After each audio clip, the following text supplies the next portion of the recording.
All right. The next kind of hand that we want to think about is top and bottom pair.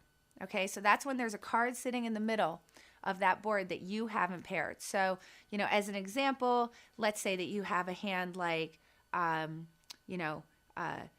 ace 9 suited, and the board comes ace jack 9. You would flop top and bottom pair. So that's a good example of that.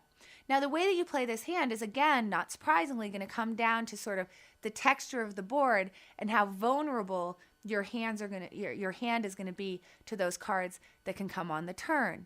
Now, if you flop top and bottom on a board that's relatively dry and doesn't have a lot of connectivity to the card in between, meaning there aren't a lot of straight cards that can come down in between, so the top and bottom is kind of far apart, and your top part of the equation, that top pair part of the equation, isn't vulnerable to a lot of other bigger cards coming, then you can play the hand pretty slow. Now notice that was a lot of ifs. So let me give you some examples here.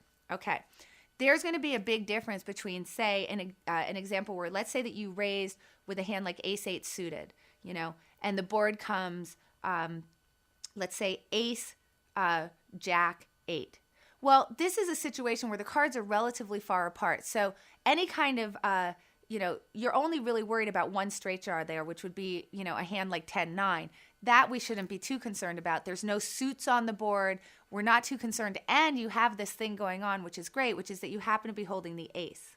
Now, that's a hand that you can play somewhat slow. So you can play that more like you have a set on a dry board.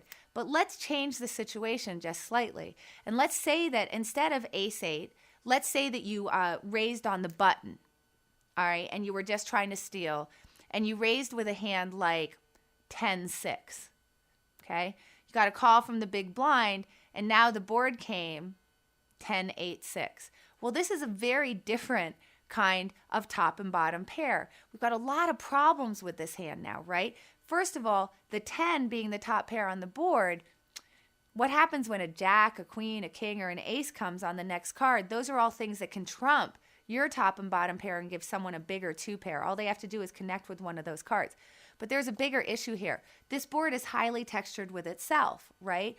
Just the mere fact that it's 10-8-6 means that what do you do when a jack hits? That could make a straight. 7 hits. That 9 makes a 4-card straight, right? Someone only has to have 1 card in their hand. Ditto for the 7 part of the equation. So this board is actually very dangerous for you, and you shouldn't mess around with it much. So in that particular kind of situation, you'd go back to, well, how do I play sets when the board is really textured, and you actually be trying to raise people off the hands.